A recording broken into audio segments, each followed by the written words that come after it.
Shreya, the decision of the Honorable Supreme Court's to give a notice in the order of the inquiry of to test the sanctity of the exams is very much honored and welcomed, and at the same time, the conduct of the counseling is also welcomed. But let me tell you, even it's just one day when our NDA government is formed, and within one day, our government has given an order under the UGC chairmanship to form a committee, consecutive committee, to inquire about all this and give the reports within a week. They framed a deadline for that as well. And I must say there are some wastage elements who really want to collapse this education system, and the truth has to be come out, and the petitions filed by the parents and the students is very much welcome, and we are also waiting for the results to see who all are these wastage elements.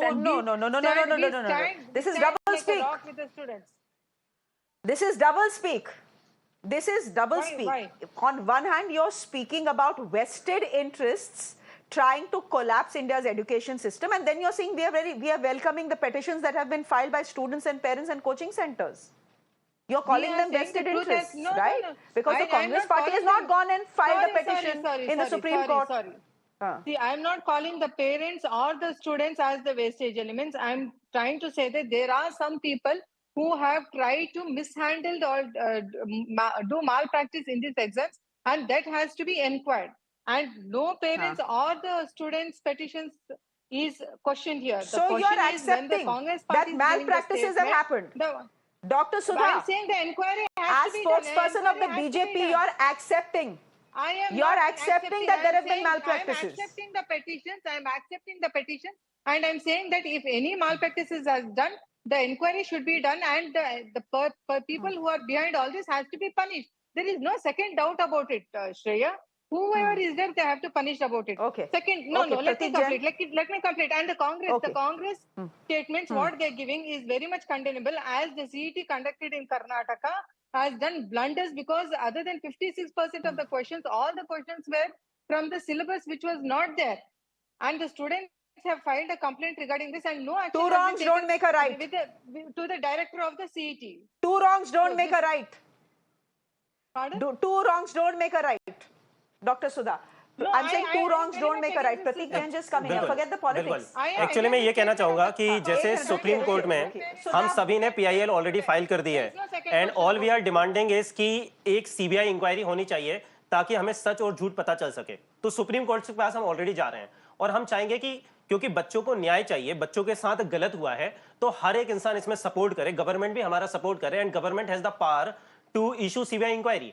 तो हम सब अगर सच पता करना चाह रहे हैं, और हम यही चाह रहे हैं कि कुछ गड़बड़ हुई है, कुछ गड़बड़ नहीं हुई है, और बात यह है कि NTA जिस तरह से डेटा रिलीज कर रहा है और धीरे धीरे चीजें खोल रहा है और बार बार कह रहा है कि हम ट्रांसपेरेंट है, बट ट्रांसपेरेंसी कहीं देखी नहीं गई. जैसे उन्होंने कहा कि 1567 बच्चों को, 1567 स्टूडेंट्स को ग्रेस मार्किंग दी गई है, पर किस स्टूडेंट को दी गई है, किस बेसिस पे दी गई है, कितनी ग्रेस मार्किंग दी गई है, ये डेटा हमारे पास नहीं है. Indeed there are very high chances कि 1567 स्टूडेंट से बहुत ज्यादा लोगों को ग्रेस मार्किंग दी गई है, अराउंड 15 to 20,000. और अगर ऐसा नहीं है तो बहुत मैसिव लेवल पे पेपर लीक हुआ है, क्योंकि ये डेटा क्लियरली सजेस्ट कर रहा है. तो हमारी बस इतनी सी डिमांड है कि एक इंडिपेंडेंट बॉडी होनी चाहिए जो इस पूरे मैटर को इंक्वायर करे, ताकि बच्चों को जस्टिस मिल सके. मतलब एक CBI इंक्वायरी होनी चाहिए, ताकि ये बात सिर्फ इस साल के बच्चों की नहीं है. जो मेरे स्टूडेंट्स हैं, जो इतने सारे टीचर्स के स्टूडेंट्स हैं, जो बच्चे अगले साल नीट का एग्जाम देना चाहते हैं, नीट 2025 में, नीट 2026 में, वो डर रहे हैं तैयारी करने से. वो कह रहे हैं कि हमारी मेहनत करने का क्या फायदा अगर पेपर लीक हो जाएगा, इस तरह से ग्रेस मार्किंग हो जाएगी, चीजें अगर ट्रांसपेरेंट नहीं होगी. तो हमारी बहुत छोटी सी डिमांड है, चाहे गवर्नमेंट हो चाहे सुप्रीम कोर्ट हो, बच्चों के हित के लिए आगे आए, क्योंकि ये सिर्फ 25 लाख नीट एस्पायरेंट्स की बात नहीं है. ये लोग आगे जाके डॉक्टर बनने वाले हैं, और आई एम वेरी श्योर कि आप एक ऐसे डॉक्टर के पास नहीं जाना चाहेंगे जो गलत तरीके से मेडिकल कॉलेज में एंटर कराए. I am going to play the devil's advocate and ask you this question. Pratik Jain, I understand कि स्टूडेंट्स और पेरेंट्स चिंतित हैं, ऑब्वियसली देयर आर डिस्क्रिपेंसीज, लेकिन आप जो कोचिंग सेंटर्स गए हैं सुप्रीम कोर्ट में, कहीं ये कोचिंग सेंटर्स की लड़ाई तो नहीं है जिसकी वजह से आप लोग कोर्ट में गए हैं? बोल तो रहे हैं बच्चों के लिए जस्टिस चाहिए, क्योंकि फैक्ट इज आप लोगों को इस बात से भी गुस्सा है कि एक कोचिंग सेंटर के 6 बच्चों को, कोचिंग एक हरियाणा सेंटर से, हाँ, हाँ नहीं, मैं कह रही हूँ जो ऑल इंडिया रैंक्स जो आई हैं, जो मैक्सिमम स्कोरिंग हुई है 720 out of 20, a bulk of it has come from one coaching center as well, right? No, it has come, जो 6 स्टूडेंट है जिनके रोल नंबर एक जैसे हैं और जिनके नहीं, वो तो 60, हाँ करेक्ट, वो तो 67 स्टूडेंट्स हैं जिनके वो नंबर एक साथ आए हैं। 6 are from the same centre, Jhajjar वाला सेंटर। ठीक है, हाँ जी, बिल्कुल बिल्कुल right. So I want to ask you, आप ये तो बात कर रहे हैं सीबीआई इंक्वायरी कर लो, सीबीआई इंक्वायरी कर लो, लेकिन सीबीआई इंक्वायरी तो इतनी जल्दी होती नहीं है जी। तो अभी उसका इमीडिएट सोल्यूशन क्या? आप लोग ये क्यों बोल रहे हैं इस बार के रिजल्ट्स कैंसिल कर दिए जाएं? क्योंकि सुप्रीम कोर्ट में पिटीशंस रिजल्ट्स कैंसिल करने की है। नहीं, हम रिजल्ट्स कैंसिल नहीं कर रहे हैं, हम कह रहे हैं कि रिजल्ट्स सही तरीके से रीपब्लिश होने चाहिए। पहले तो डेटा ट्रांसपेरेंट होना चाहिए कि कितने बच्चों को ग्रेस मार्किंग दी गई, किस बेसिस पे दी गई है, और उन बच्चों के साथ अगर सच में गलत हुआ है तो उनका रीनीट एग्जामिनेशन किया जा सकता है। पर उसको हटा के मार्किंग देनी चाहिए। बस हम यही चाह रहे हैं कि रिजल्ट को सही ढंग से रीपब्लिश किया जाए, उसके साथ एक इंडिपेंडेंट बॉडी इंक्वायर करे कि पेपर लीक हुआ नहीं हुआ, एनटीए ने सही तरीके से कार्य करा या नहीं करा, ताकि ये प्रॉब्लम सिर्फ इस साल नहीं अगले साल के बच्चों के लिए भी सॉल्व की जा सके। ओके प्रतीक, तो मेरा सवाल आपसे बड़ा सिंपल है कि एनटीए का देखिए क्लैरिफिकेशन आया है, एनटीए ने बोला है सबसे पहले तो कोई पेपर लीक हुआ ही नहीं है। शायद जो बिहार में हुआ उनको पता नहीं है या किसी ने बताया नहीं है कि बिहार में 13 लोग ऑलरेडी अंडर अरेस्ट हैं।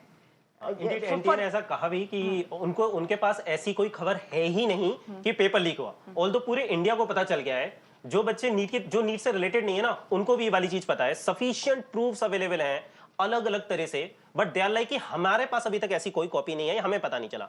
अब मेरा एक बहुत सिंपल सा क्वेश्चन है, अगर एनटीए एक बॉडी है जो नीट एग्जाम कराती है, जिसका ये काम है, जिसका ये धर्म है कि वो फेयर वे में हो, तो क्या ये उसकी ड्यूटी नहीं बनती कि अगर इस तरह की खबरें सुनने को मिल रही है तो वो खुद पुलिस के पास जाए, खुद इंक्वायरी करवाए और पता करे कि एक्चुअल में पेपर लीक हुआ या नहीं हुआ? तो rather than that they are just saying कि हमें तो पता ही नहीं है क्या चल रहा है। ठीक है, so that is one paper leak. ठीक है, उसके बारे में the NTA saying very clearly कि we don't think there has been a paper leak at all. The NTA is saying that 67 kids getting the perfect score, etc., which is the biggest controversy right now, is because these students couldn't start their exam in time, right? And therefore they lost out, which is why they have been given grace marks. ठीक है, ये बिल्कुल ही unfair है, क्योंकि उन्होंने जो 2018 का supreme court का ऑर्डर फॉलो करा है, पहले तो उसको भी सही ढंग से नहीं करा गया है फॉलो। अब मैं उसमें बता दूं क्या बहुत बड़ा फ्लो क्या है, कि उसमें बायो के क्वेश्चन और फिजिक्स के क्वेश्चन को बराबर माना गया है। तो जैसे मैं कह रहा हूं कि अगले साल किसी को 720 में से 720 लाने, तो उसको तो केमिस्ट्री और फिजिक्स पढ़ने की जरूरत ही नहीं है, सेंटर पे जाके स्टार्टिंग के 2.5 घंटे बर्बाद कर दो, लास्ट के आधे घंटे में बस बायो के 90 में से, जो कि बहुत आसान होता है नीट के बच्चों के लिए बायो, सिर्फ 90 में से 30 क्वेश्चन कर दो और आपके 720 में से 720 नंबर होंगे, जो एनटीए ने नॉर्मलाइजेशन फॉर्मूला यूज करा है। मतलब बिना केमिस्ट्री बायो पढ़े, बिना केमिस्ट्री फिजिक्स पढ़े, थोड़ी सी बायो पढ़ के आप भाई फुल में से फुल नंबर ला सकते हो। तो मतलब ये बहुत ही अनफेयर है, क्योंकि बायो के क्वेश्चन और फिजिक्स के क्वेश्चन को एक मानना। उसके अलावा मैंने वो 2018 का जो सुप्रीम कोर्ट का ऑर्डर है उसे बहुत डिटेल में स्टडी करा है, लोअर से डिस्कस करा है। उसमें एक बात और की थी कि अगर आप बताएं नंबर देना चाहते हो ग्रेस मार्क में, पहले तो वो देना ही नहीं चाहिए, वो बहुत गलत है यहाँ पे। तो आप क्या करोगे, जितने भी बच्चे उस एग्जाम में अपीयर करें सबको मेल लिखोगे। क्या हुआ था, कुछ बच्चों ने कंप्लेन करी थी कि उनका पेपर लॉस हुआ बिकॉज कंप्यूटर वगैरह चालू नहीं हुआ, बहुत सारे बच्चों ने तो कंप्लेन भी नहीं करी। तो आप क्या करोगे, पहले हर बच्चों को एक मेल भेजोगे क्या उनका टाइम का लॉस हुआ है, और फिर उसको एनालाइज करोगे, फिर आप नंबर दोगे। पहले तो एनटीए ने कुछ सिलेक्टेड स्टेट के बच्चों को दिया, ऐसा करा है, जबकि हमने एक डिजिटल सत्याग्रह करा था जिसको 22,500 स्टूडेंट ने जिसका गूगल फॉर्म फिल करा, उसमें अराउंड 46% बच्चों का कहना है कि उनका टाइम लॉस हुआ था। अब हो सकता है ये डेटा बिल्कुल सही हो, पर अगर 10% बच्चों का भी all over India time loss हुआ है, तो आपने उनको मेल क्यों नहीं भेजा? अगर आप इतने ट्रांसपेरेंट ऑर्गेनाइजेशन हो, इतने अच्छे तरीके से करते, तो मतलब एक मार्क से हजारों रैंक ऊपर नीचे होती हैं। तो क्या आपका धर्म नहीं बनता कि उन बच्चों को भी मेल भेज के पूछना चाहिए था भाई क्या आपका भी टाइम लॉस हुआ है? ठीक है, तो यहाँ पे बहुत सारे इस तरह के इश्यूज हैं। पहले तो ग्रेस मार्किंग होनी ही नहीं चाहिए, टाइम की भरपाई टाइम से होनी चाहिए। अगर आप इतने सिंसियर थे तो जिन बच्चों का टाइम बर्बाद हुआ तो उनको तुरंत ही उतना टाइम दे देना चाहिए था ताकि हो जाए। Correct, I agree with you actually. बिल्कुल, why give grace marks, give them grace time. बिल्कुल बिल्कुल, आधा घंटा इधर बर्बाद हुआ तो आप आधा घंटा और दे दीजिए, why give them grace marks? Doctor Sudha, I since again I just want to qualify this to our viewers. The NTA perhaps should be holding a press conference right now because there are questions that students have, there are questions that parents have, there are questions that the media has. It simply doesn't help to issue a statement and then go mum. We as a news channel have approached the NTA. We would want to speak to the NTA. We would want to have all our questions that are being raised on this panel to be answered by the NTA. What's, Dr. Sudha, the problem with the NTA in being transparent? If you say nahi hua hai paper leak, if you say grace marks were given for this reason, if you say there has been no cheating, come out, answer questions, hold a press conference. If you keep quiet, the problem is not going to go away. Is that what Dr. Sudha, the NTA, was hoping? Ki thoda bawal machega for 3-4 days, students will come out and protest, and the issue will die out. The issue is not dying out. There are now protests and a petition in the Supreme Court that is asking for a retest. Shreya, the NDA government, I told you, has already constituted a committee to inquire about all this within a framework of 1 week. They have to come up with the reports. One thing. Second thing, I think the NTA has to be responsible, and definitely because the case is under the Supreme Court, and they are answerable to all the parents and students of our country. That is, it is not just 1 or 2; it is 24 lakh students have to be answered, and they have to come up, and they will come up very soon with all these things. So there is no question of anybody running away from anything. There is a time frame which has to be given, and they will do it within that time frame, I suppose.